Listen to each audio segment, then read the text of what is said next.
Magandang umaga po sa lahat, Luzon, Visayas, Mindanao, kung saan kayo panig ng mundo po. Nagbabalik tayo rito. Ang dakilang manunulat po at vlogger, Samuel Soriano TV, 29 po. Ayan po, maraming salamat po sa mga subscriber ko po. Thank you so much po sa lahat. Ayan po, yung mga hindi po nakapag-subscribe, kung gusto niyo mga ganitong topic po, pwede naman pakipindot po ang ating notification bell, subscribe po para ma-update po kayo sa mga latest kong gagawin mga video po. Magandang umaga po, Luzon, Visayas, Mindanao, kung saan kayong panig ng mundo po, lalo-lalo na ang ating mga kolektor dyan, numismatis. Ayan, napaka. Tatay Manny Collector po, special shoutout ka dito sa ating YouTube channel po, Tatay Manny Collector. Ayan, ang pag-usapan po natin ay world coins, foreign coins po na naman ng ating, ayan, Arab Emirates. United Arab Emirates. Ayan, tatatarin na natin na United Arab Emirates. Ayan po, doon sa kanyang likod po, may usa. Ayan, ewan ko yung pagkalat-kalat na usa na yan. Tignan natin kung magkano talaga ang kanyang selling price sa mga platform natin. Kung magkano na talaga ang presyo nito sa ating mga online selling po. Bago tayo magsimula, kilalanin muna natin ang coins na ito. Ayan po, issue, United Arab Emirates, period, Sayyid bin Sultan Al Nahyan, 1971 hanggang 2004. Type, standard circulation coins, years, 1393-1432. Islamic calendar po ang kanilang ginagamit, kaya ganyan. Dito naman sa atin po yan ay 1973 hanggang 2011 po. Ang value, 25 pills. Ayan po, currency, dirham po, 1973, up to date po. Composition, copper nickel po. May bigat po itong 3.5 grams. May haba pong 20 mm po. May kapal pong 1.5 mm. Siyempre, shape round. Orientation, middle alignment po.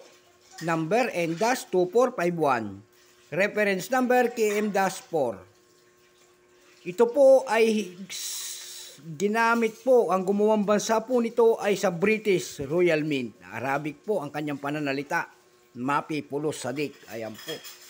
Dito po sa 1989 nito, may 4 po na variety ang ginawa. Ayan. 1409 po, nakikita nyo po, Islamic calendar. Pero dito sa atin ay 1989. Ayan po. Yung kanyang variety po ay 3. Nung 1989, 18%. Ayan po. Mayroon din silang ginawa na 0.5% proof. Ayan.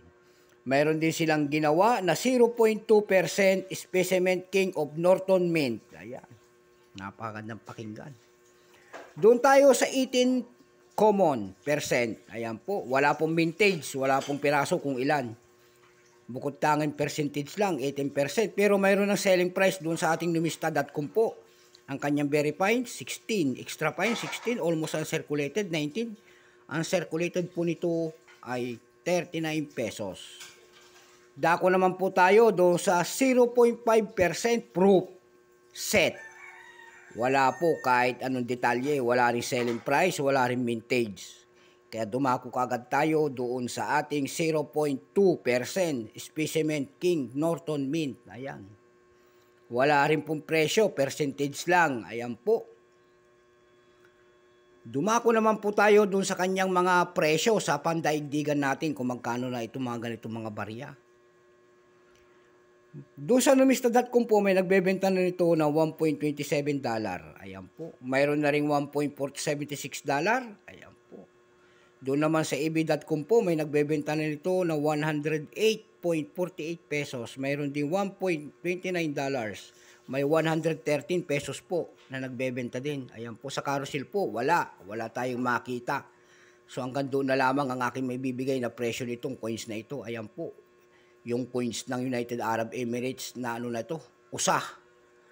Ayan po, so magandang umaga po, Luzon, Visayas, Mindanao, kung saan kayong panig ng mundo po. Thank you so much po sa aking mga subscriber po.